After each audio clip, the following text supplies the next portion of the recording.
Olá! Hoje a gente vai mergulhar a fundo em um diário de bordo que é simplesmente extraordinário.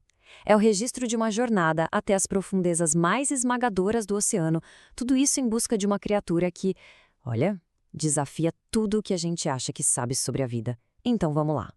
E é com essa única palavra que a aventura começa. A gente está a bordo da Tardis 42, uma embarcação super especializada, começando descida rumo à zona de Hades. A pressão ali é algo inimaginável, e o objetivo? Encontrar segredos que a luz da superfície jamais conseguiria revelar. Então, a primeira parte dessa viagem nos joga direto no abismo. A bordo da Tardis 42, a equipe estava prestes a ver com os próprios olhos algo que literalmente redefine as fronteiras da biologia. Conforme a embarcação desce, a escuridão se torna total, absoluta. O console ali dentro vibra numa frequência azulada, sabe? E, para poder observar sem perturbar a vida local, eles ativam um escudo de percepção. Holofotes de luz fria começam a iluminar o vazio. A expectativa no ar devia ser palpável. E então, lá está ele. O polvo de vidro. É quase impossível de ver. Uma verdadeira obra-prima de eficiência biológica. As únicas coisas visíveis são os lobos ópticos e o sistema digestivo. É a pura definição daquela ideia de que menos é mais, não é? Uma lição viva de adaptação. Bom, o momento da descoberta rapidamente vira um momento de análise. A equipe não perde tempo e já inicia o escaneamento sônico, tentando desvendar todos os segredos por trás dessa criatura que parece um fantasma. E os resultados do scanner são impressionantes. Eles mostram uma criatura perfeitamente adaptada. A sua transparência, uma camuflagem genial. Seus olhos, que são cilíndricos, são projetados para caçar na penumbra, sempre de olho nas silhuetas contra a pouquíssima luz que vem de cima. E a bioenergia dele? É um pulso super sutil que mostra uma economia de oxigênio magistral. Cada detalhe é uma adaptação brilhante. É isso mesmo, quase 100%. Uma invisibilidade praticamente perfeita. E é aqui que a ciência e a farmácia se encontram.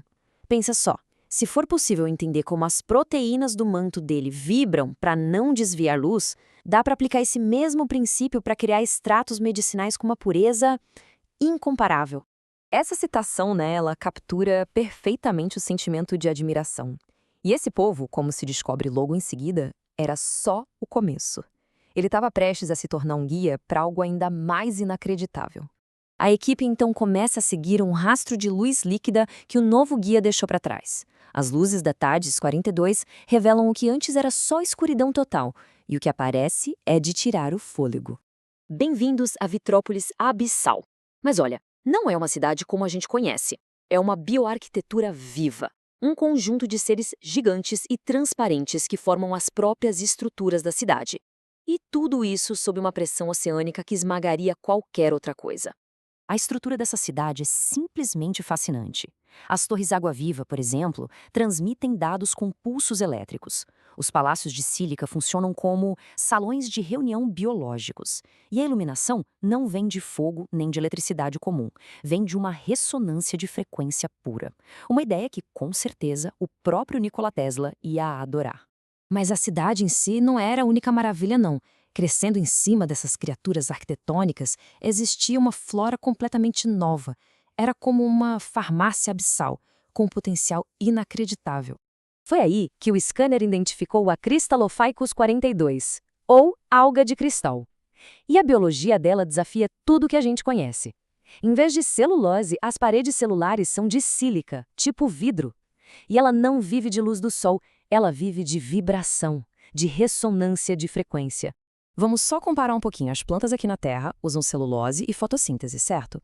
Essa alga usa sílica e ressonância.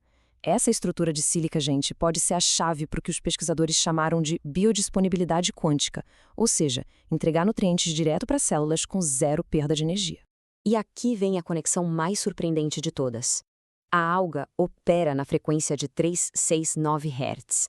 É a mesma sequência que Nikola Tesla acreditava que continha os segredos do universo. É como se o oceano estivesse escrevendo uma receita médica em código de cristal. O polvo de vidro, então, guiou a equipe até a cúpula central da cidade para um encontro. E lá dentro, esperando por eles, estava uma entidade ancestral, colossal e sábia, conhecida como Guardião do Vidro. A mensagem do Guardião foi telepática, uma vibração pura. E o ponto principal é este: a cura não está só na substância. Está na clareza e na intenção de quem a prepara. O boticário, a pessoa que faz o remédio, precisa ser transparente como vidro, deixando a luz passar sem nenhuma distorção. E junto com a mensagem, o guardião deu uma fórmula de presente aos exploradores, uma equação para transmutação biotecnológica. E olha só que incrível, a variável φ lá no final, ela representa a fase de intenção, o fator humano. A fórmula reconhece de forma explícita que o foco e o propósito do farmacêutico são parte da cura. Então, resumindo, foram 3 presentes que juntos formam um paradigma totalmente novo. Uma filosofia, uma fórmula matemática para aplicar essa filosofia e, por fim, uma ferramenta física para tornar tudo realidade. Um cristal que pulsa no ritmo do coração e purifica extratos usando ondas sonoras. A decisão foi tomada. Aceitar o cristal era também aceitar a responsabilidade de aplicar essa sabedoria toda. E durante a subida de volta para a superfície, a conversa devia estar fervendo com possibilidades. Aquele cristal não era só um objeto. Era um catalisador, um filtro de Tesla, que podia revolucionar o jeito que os remédios são feitos. E a jornada termina com essa pergunta que fica no ar. É um desafio para o futuro. O caminho a seguir não é óbvio, né? Será que eles deveriam começar pequeno, testando uma única erva? Ou arriscar tudo de uma vez, buscando a harmonia completa, a tal frequência mestra que o guardião mencionou?